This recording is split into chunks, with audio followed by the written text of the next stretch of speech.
Alright guys, today I'm coming back at you with a video. I haven't put one out in about a week. Last I talked to you guys I was on vacation and enjoyed that quite a bit. Went back to work Wednesday and it's been quite the week since. Tried to mess with the lighting a little bit earlier.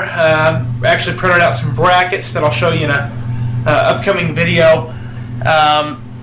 But the light still didn't angle quite the way I wanted it. I've got to pick up some covers for the lights, hopefully, diffuse them a little bit, get some of the brightness off of the bench whenever I'm doing teardowns and stuff. Still working on that. In other news, I had actually come up with a project for us today after some thinking. Got an IBM ThinkPad here we're going to tear down today. Well, let me switch to the bench view and then we'll get started.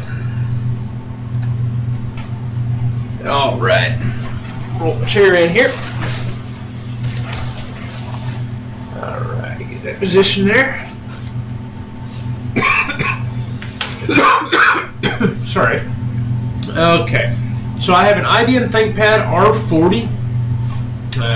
Don't know that you can see that on the screen, but it's an r40. Okay. This one I actually was letting my stepdaughter use, and the screen got busted on this. So it's too old to worry about repairing the screen, so I'm just going to take it down to parts and just part it out, basically some spare parts. A lot of these older ThinkPads use the same parts. So let's get my toolkit open over here.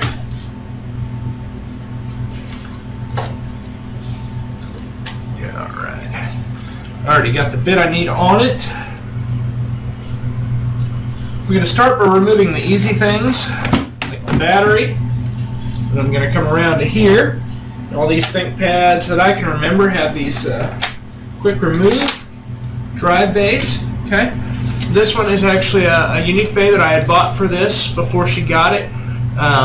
This R40 is actually an old school IDE model, but this caddy here basically took and allowed to use the IDE transfer here, and it converted it to where you could actually use a, let's see if you can see that there.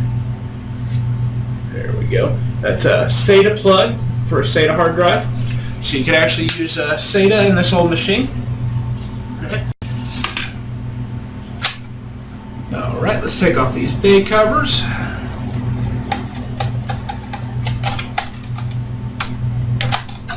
Alright. Looks like this guy has got a Philips wireless card.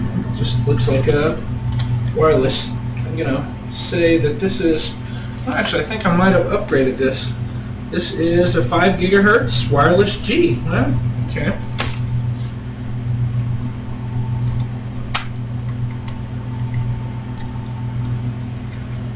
I like the connectors here.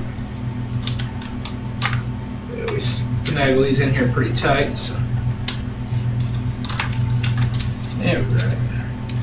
The old IBM clips here.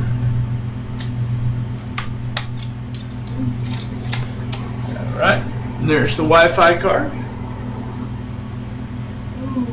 As you can see, the lighting is still absolutely horrendous.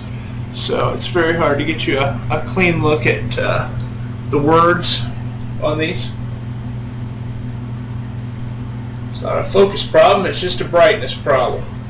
I will get this light situation figured out at some point. Alright.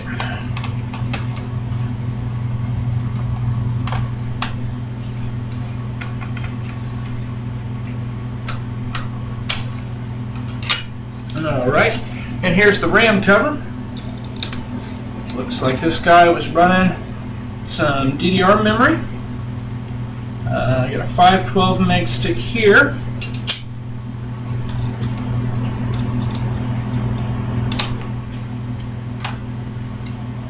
And another 512 stick.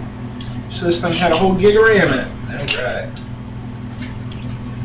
So we've got those bottom compartments off. Let's go ahead and take out our hard drive.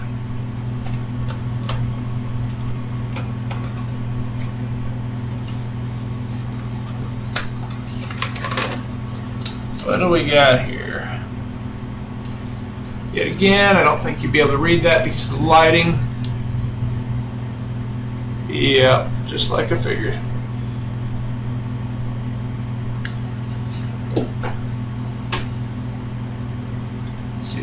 way I can take some of this exposure down here and see if I can.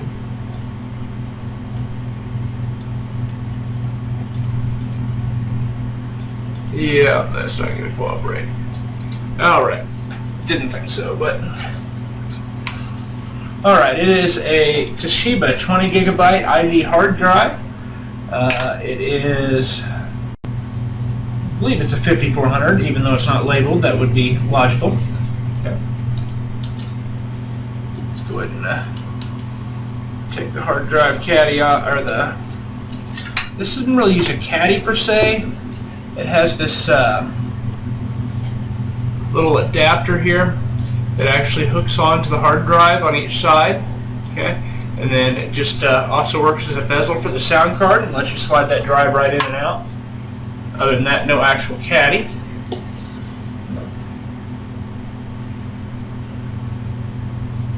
Screw it back in the side of the drive so I don't lose it.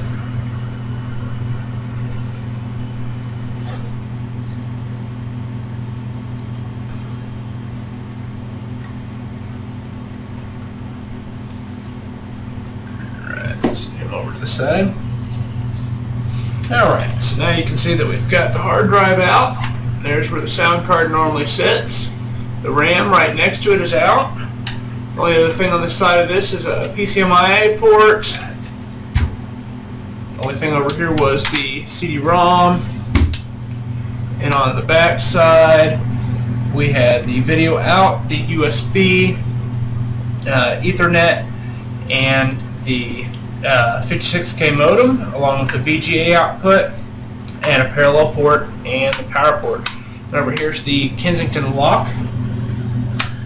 Okay, so let's go ahead and tear this down a little further. Okay, I'm going to start back here and just start taking some screws out.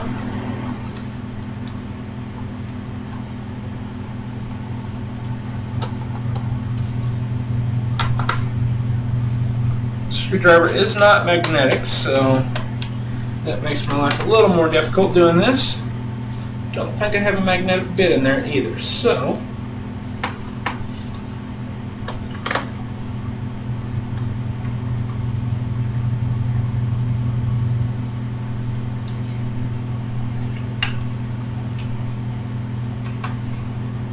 I'm going to go along the outside to start with and get all these outside screws out of here.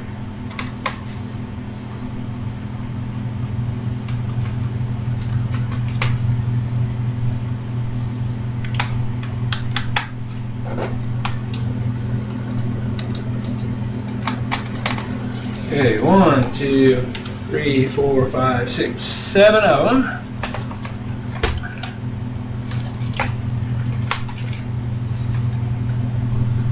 One, 2, 3, 4, 5, 6, and 7. All accounted for. Alright. Alright, that leaves 2 remaining, and these are both for the keyboard.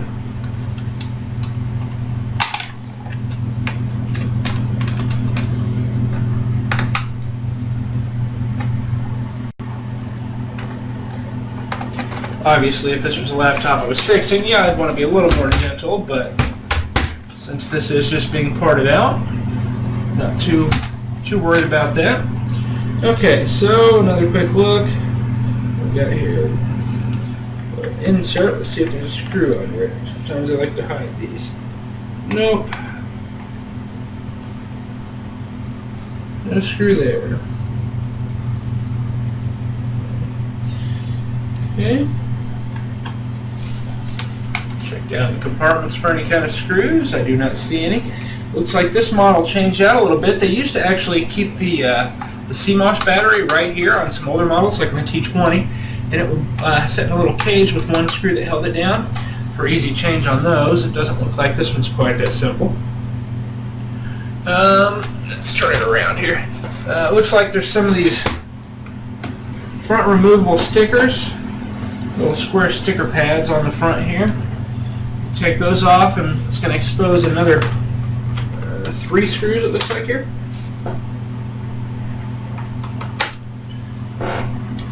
Again, if I was going to be working on this laptop, I'd want to be a little more gentle and use a different tool to remove those.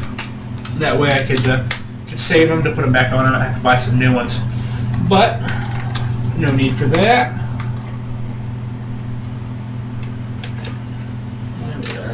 Set these screws off to the side as well.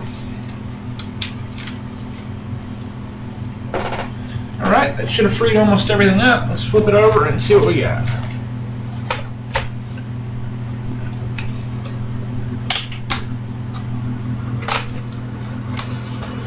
Alright, let's start by taking the keyboard out. Maybe, maybe not.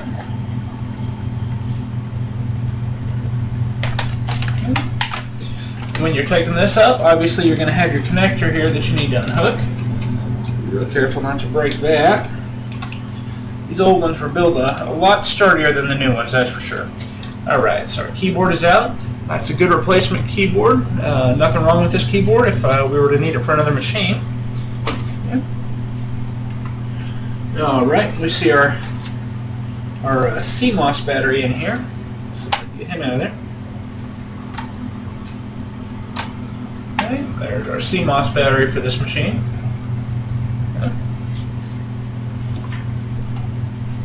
Alright, let's see what's next up. Looks like we've got a small, let me grab my tool so I can do this right here. Okay. Nice little plastic tool. Okay. Got one of these small little ZIF connectors, which you're going to see on a lot of laptops, even more so these days. Just pop up each side nice and gently. It's going to allow us to take this ribbon right on out. Okay. So we've got him out of there. It looks like we've got a couple retaining screws on each side of this. I know that glare's killing you there. Not much I can do about that, unfortunately. There's a couple retaining screws. This looks like the LCD cable.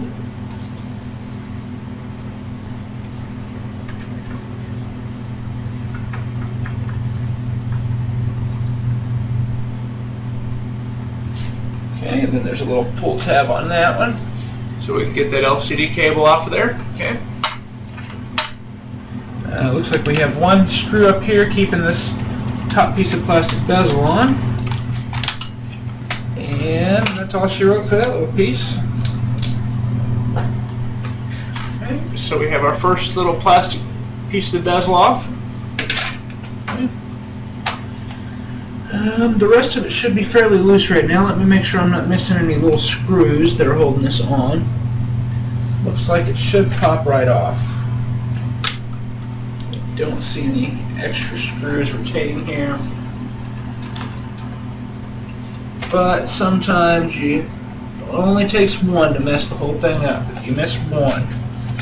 So it looks like I've got something going on over here where it's stuck. Oh, there we go. Just a little force. It may very well be that I have to remove the screen before I can take this off. These are all a little bit different, so let's go ahead and remove our screen here. The only cables that we've really got going to the screen are this LVD cable here for the screen, and we have a couple Wi-Fi antennas, which I've actually already unhooked the card, so this should pull up pretty easy here. Let's see.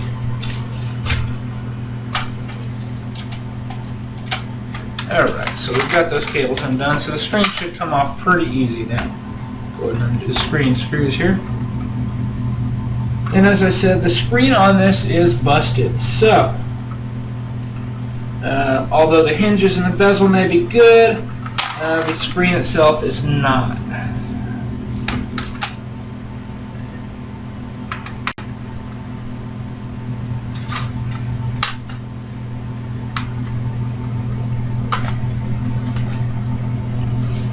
Okay, there's the first hinge.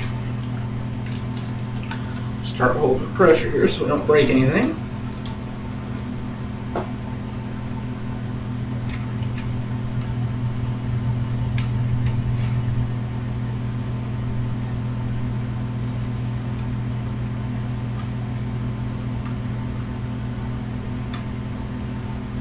Alright, there's the second one.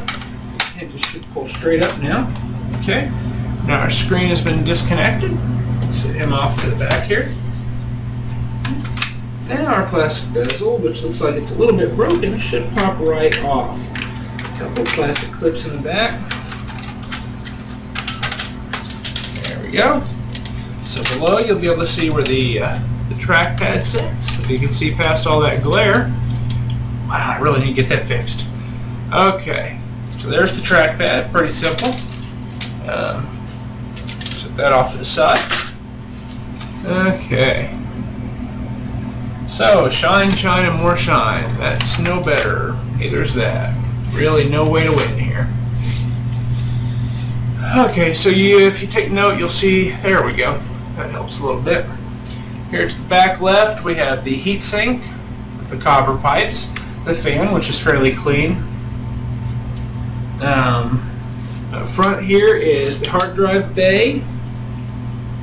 We have a couple cords running up to the front, if you can see them in the picture there. Those, I believe, go to the speakers. Is that right? Yeah, front-facing speakers on the system. Okay. So we have speakers and, well, that one's kind of stumping me. That's the microphone, is what that is. Okay, so we got the microphone over here, and we got the speakers up here in this front cage. Let's go ahead and take the speakers out of here.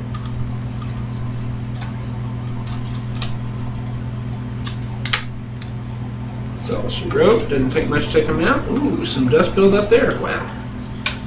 But this is quite the old laptop, so what do you expect, alright? Microphone popped out of there. Go ahead and hook that guy. And go ahead and hook these speakers. Alright. So that we have both those out. A few less pieces to worry about. Alright. Looks like we've got some brackets that actually hold this whole assembly down. It's just a matter of which order they come off. Let's see here. Let's go ahead and take this this one here off. It's got the Hazard logo on it. Well, maybe this thing is slightly magnetic. Not very magnetic, but I guess if you use small enough screws, you can grab them. And I chose the wrong order because this next one actually has to come off before we can remove this. Okay. This looks to be a unique PCMIA bay because it looks like it actually plugs into the board and it is not soldered on. I don't see that very often on these older laptops.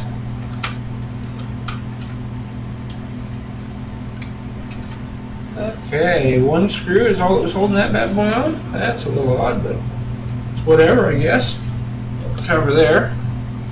Okay, what do we got here? I bet this is the 56K modem is what this is.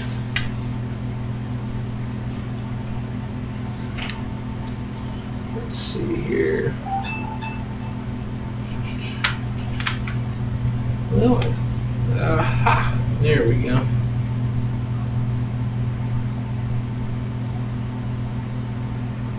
I'm going to guess that would be the 56K modem because that's all I've ever seen with these small connectors on these small cards. We'd have to actually look it up to know for sure, but that's going to be my guess. Okay. Push him over to the side. And we have a splitter. That's quite unique as well. I don't understand that. Okay. Might have to look that one up just for my own information there. Okay. We can see over here in the top corner. I don't know if I can get that close enough that you can see it. Probably not. No. Okay. I think without that glare, my zoom would probably look a little bit better, but as of right now, it's not doing so hot. Let's see if I can zoom in a little further on the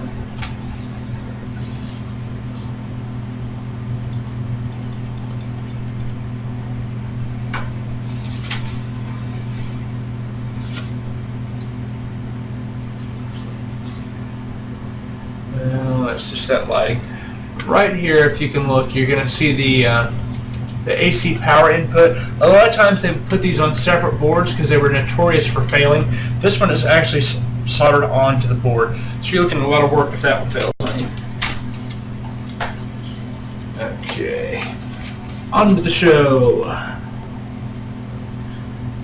Well, I've got... Yep, let's go ahead and pull him off there. Aha!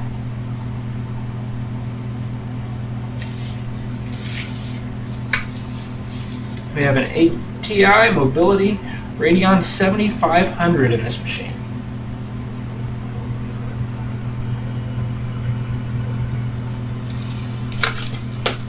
This would have been a pretty good DOS gaming rig, honestly, but with that busted screen, that leaves me trying to hook an old CRT to it to get the same effect, and it's just not something I want to do. Let's zoom back out a little here. I forgot I zoomed in on this.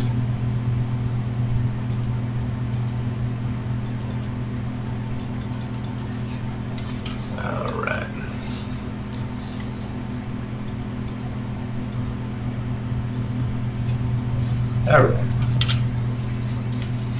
Alright, right now I'm working on taking the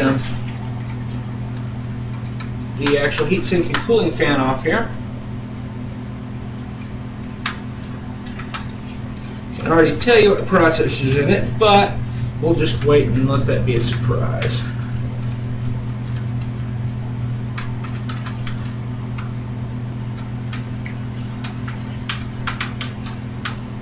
Okay, and off with him. More screws there. And off with the connector. Ooh, those guys don't stay in there very nicely.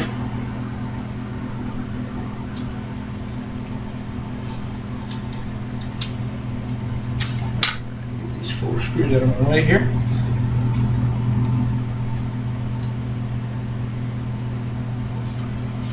Wow, this is actually a removable chip. For this older machine, that really kind of surprises me that they would give us a removable chip.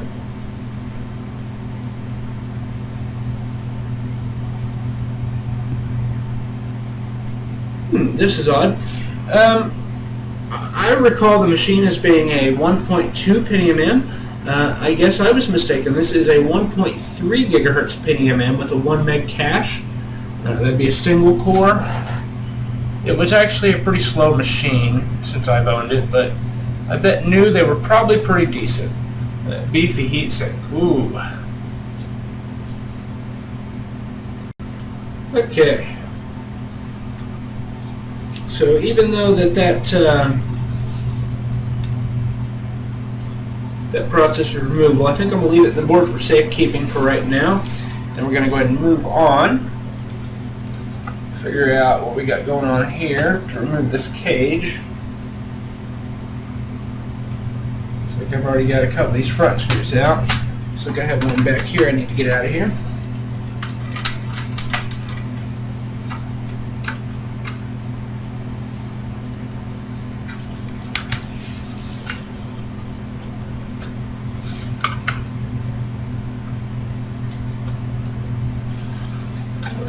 This one easy on me, are they?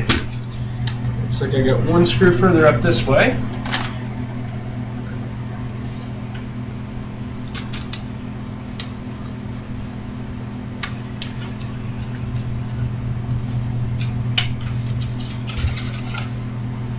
See another screw down here, but I see one coming up through the board into this guy, so maybe we're not going to be able to take him off quite yet.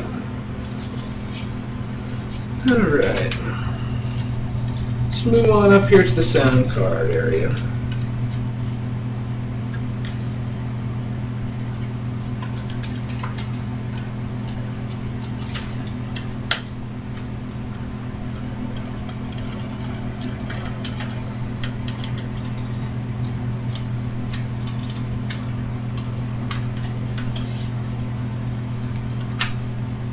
Okay, our metal cage is off.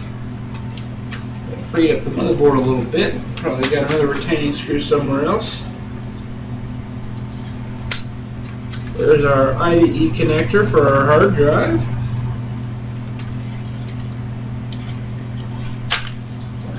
what this remaining screw is holding this board in here.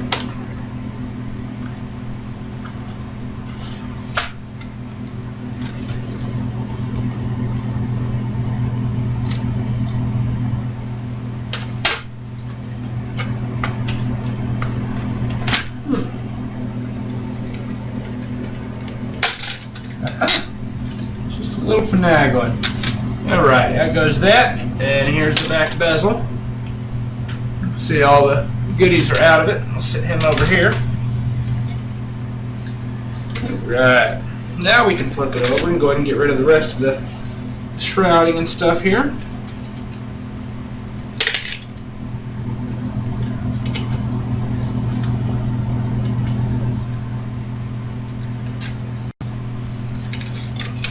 And there was the last screw holding that shroud on there. Okay. See if we can get this reinforced plate off here.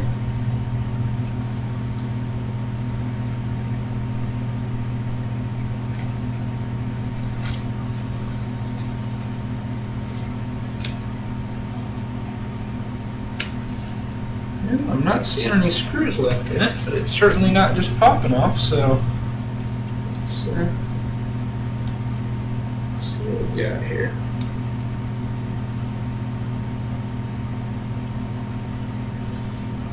Well, before I worry about that, let's go ahead and take this, see if I was correct. I believe this reader is completely removable if I'm looking at it properly. This is a hold down for it, I believe.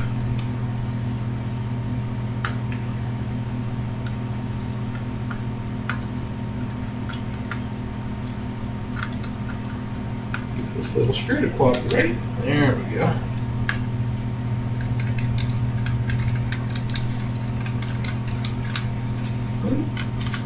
Put more toward the front here.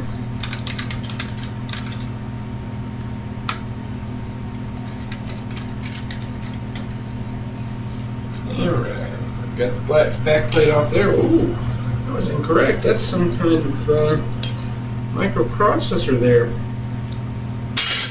Figure out what we got going on. Can't quite read that.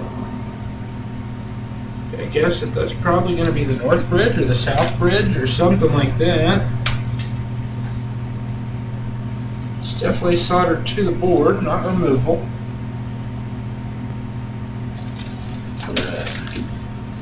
So let's see how well that freed us up. Looks like we could just pop it right out now. Hey, looky there, I was correct. That is a removable PCMIA reader. That is the first time I have seen one of these. Alright, off the side. Now, only thing we've got left, other than some plastic, I think I'm going to leave that hard drive cage on there because I might do a little testing outside the machine on this thing. Maybe turn it into an all-in-one or something one of these days.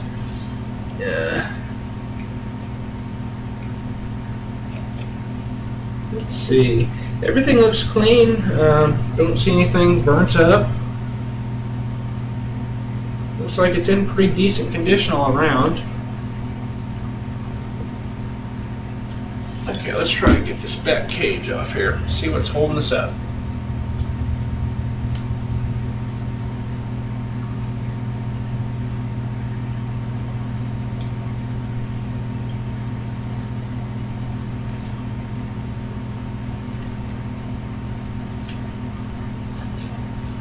Very unique. I don't understand exactly why they've done this and why it's so hard to get off here. We're unhooked over here. There was one of the screws that went through here initially, but he has been removed. That was one of the casing screws. Let's see what I can do with a little plastic tool here. Get him right through there so he's not stuck there. Okay.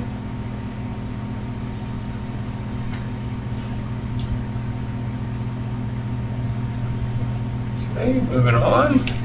Here was another one of the screw spots. Yet again, I can get the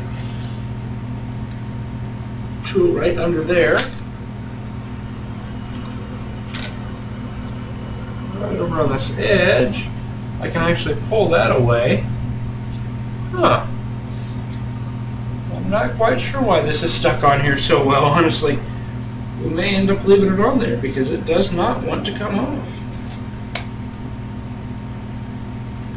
Yeah, I'm afraid if I pull on it anymore, I'm actually going to break it. There is no screws. Okay. Well, I guess we're not taking that off. So basically, the only thing we've left assembled on here is I left the plastic hard drive caddy, just in case we choose to use this for an all-in-one build. I'm going to go ahead and toss the PCMIA card reader back in there. Put on the bottom cover here because it looks like it works as some form of small heat sink. So don't really want to be without that. Although, yep, there's a little thermal tape on that. So that is exactly what that is. It's a small heat sink. Let's put a couple small screws back in here. That way we can keep this held in.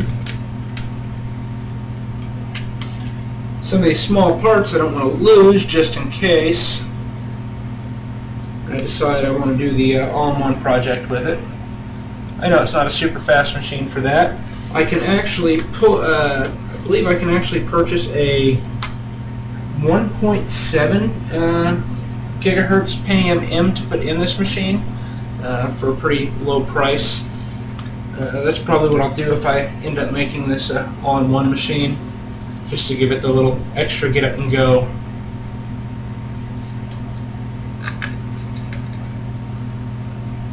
All in all, for its age, this thing has fared pretty well. I mean, I don't see any kind of corrosion. I do not see any burnt up caps or resistors. It actually looks pretty clean and functional. Its only problem was that screen, really.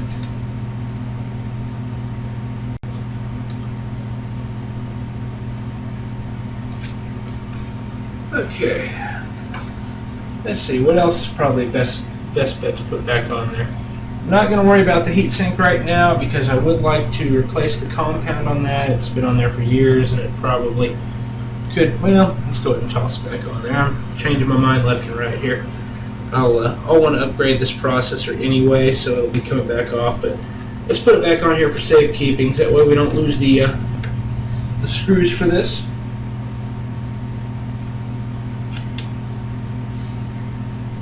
And obviously putting it back together is just as easy as taking it apart. Just reverse your steps. It's very wise when you do these. I didn't mention this before because I didn't have any intentions of actually putting this back together fully. But if you're working on a machine or doing an upgrade, or maybe just tearing this down to get this processor replaced, you're going to want to keep all your screws separate. Maybe even label them. Take a piece of just white printer paper and a pen and just label little squares, and then write on those little squares what those screws did and set them in those blocks. That way you can go back and figure out what screws went to what if you don't remember for sure. But you don't need this. Let's see. Probably work just no sort of heat sink there. There's actually a thermal isolation, whatever you want to call that thing there. Okay. As far as that goes, I mean, go ahead and toss the memory back in so I don't lose it, and even toss this here, what I'm going to call a 56K modem. If I find out any different, I will be sure to update the video just to let you guys know. But I'm gonna say a 56K. Now, why it's got this Y splitter? Well, that's all. That's your guess is probably gonna be as good as mine on that one. If anybody knows, feel free to let me know in the description and in the comments below.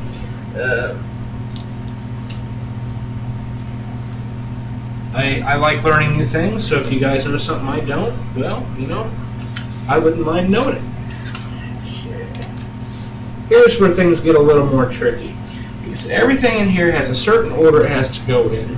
And I believe that one went down first, this one came next, just like so. I think there was only the one screw holding this guy down, and I think there's a couple that hold this one in place, if I remember correctly.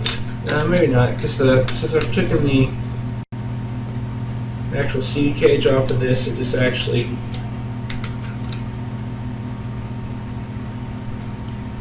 one less, but it should still be okay. Still do its trick to cool that graphics chip down there.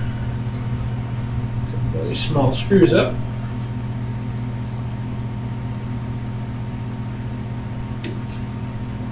Oops, already about made a mistake. This side in here. That's not the right screw. See? This is why it's important to label your screws if you plan on putting it back together, or you're not trying to put the wrong ones in there.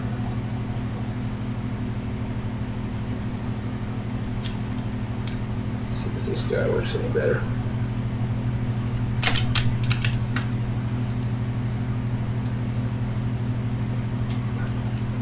There we go.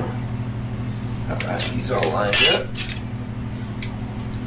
Come back over here as my screen falls asleep. Grab this guy here.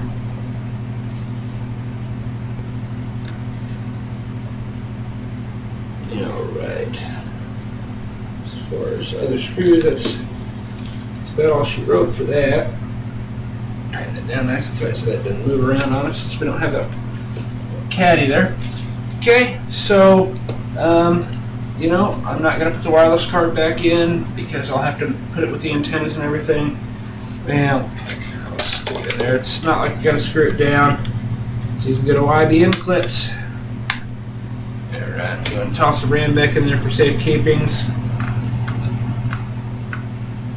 So, not a full rebuild here, but keep the parts safe, and that way I don't get them lost or mixed up. Okay, well, you know, guys, I think that's gonna do it for the teardown on this thing. Hey guys, if you liked the video, please like and subscribe below. Thanks for watching.